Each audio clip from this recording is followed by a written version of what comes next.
I used to be pretty obsessed with this website called Free PC Gamers, where you could download a bunch of free PC games, obviously. There's one game that sort of caught my eye called Cube. Back then, I messed around in it a bit, forgot about it. Then, recently, I wanted to play the Quake remaster, but it didn't run on my PC then. So I got a new one.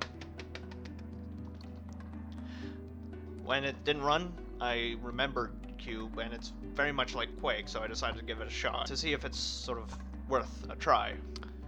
I ended up playing every single. Oh my god, that's loud. I ended up playing a lot of it, basically completing the whole thing, except for a couple stages I couldn't find out how to do.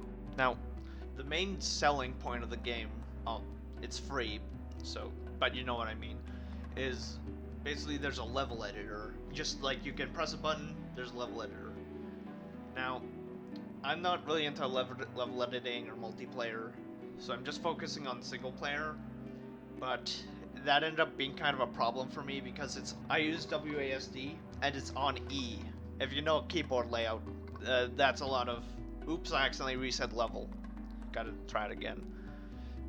That's two of the main parts of the game that I'm not gonna do, so what is there? Well, on the multiplayer maps you can play like a little horde mode wave on just fight some enemies, but there are like traditional like actual stages. But there's no campaign, just a lot of maps people made with the editor, but I completed almost all those, besides a few.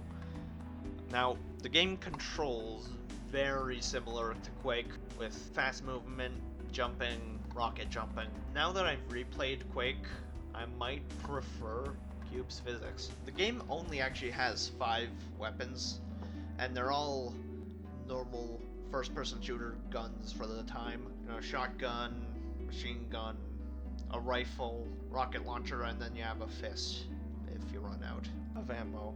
You know the drill. Shotgun is the workhorse, machine gun for crowd. The rifle is based on the Quake railgun, but it seems a bit weak. I think it's supposed to pierce through multiple enemies, but I can't tell if it's actually supposed to do that, so I just use it to save shotgun ammo.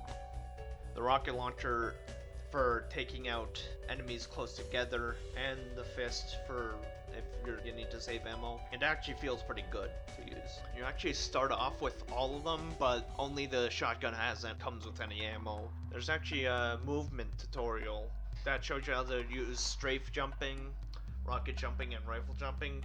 I figured out strafe jumping, rocket jumping. I don't get the rifle jumping, I couldn't get any further than the second platform.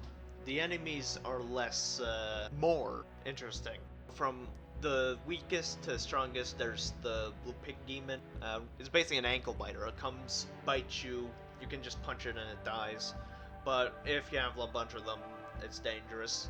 There are the ogres that run around, shoot slow plasma balls, and go down with one shotgun blast, point blank, 2 from afar. Goblins that run around fast and shoot fast plasma, faster ogre. Knights who shoot plasma, have a melee, and go down with 2 to 3 shotguns. Mummies that shoot rifles. Orcs that shoot shotguns, and they're very satisfying to dispatch. And what is basically an un-cyber demon. It's basically a cyber demon from Doom that's not cyber yet, which shoot rockets and tank a lot. And finally, the Rhino, which, despite being small and only taking 1 hit, it's basically a chained gunner from Doom, but really fast.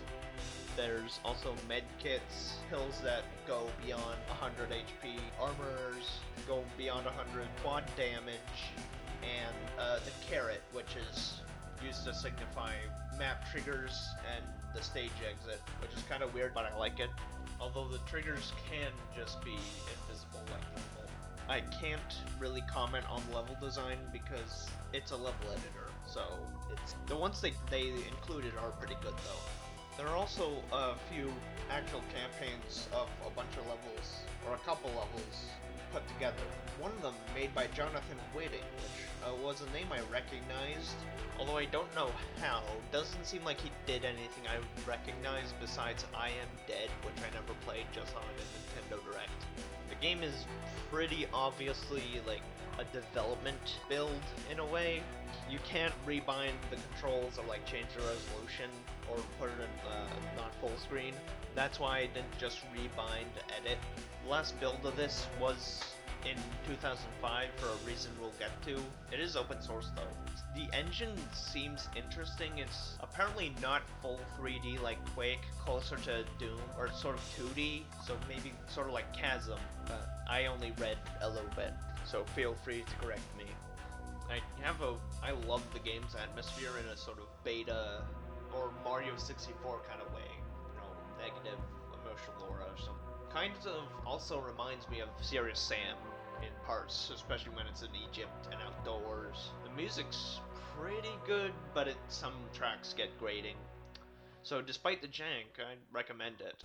But that's not all. There's also Cube 2, Sauerbraten, or Sauerbraten, named after apparently a German meat dish. Odd choice, but it is made by Germans, so I get it. There are a few new parts, with the pistol and grenade launcher, and there is a spider enemy now that throws grenades.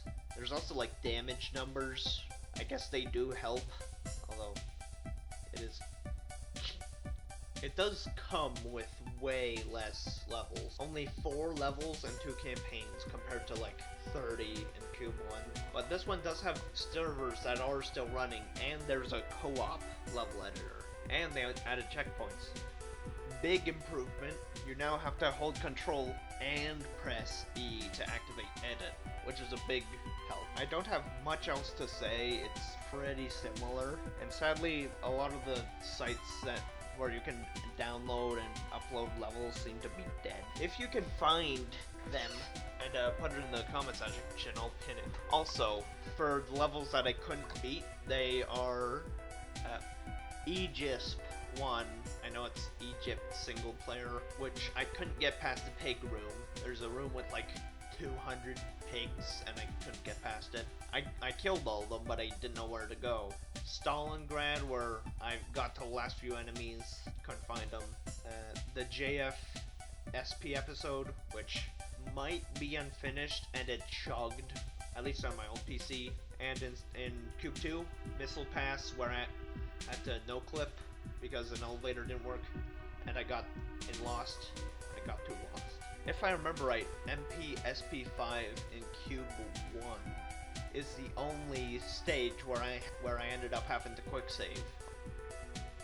There are a few more games on the Cube engine, Assault Cube and Red Eclipse, which I've actually played, but those don't really have normal single player, so that's it for now. Maybe I'll do some more videos on games from PC, pre-PC gamers. Good website. I thought it would shut down. Nope, it's still up. If you can beat any of the ones I couldn't, I'll put proof of it in the comments. I'll also pin that. This video was sort of inspired by Pariah's Sonic videos. I really like those. Can't wait for the rest of them. And that's it, I guess.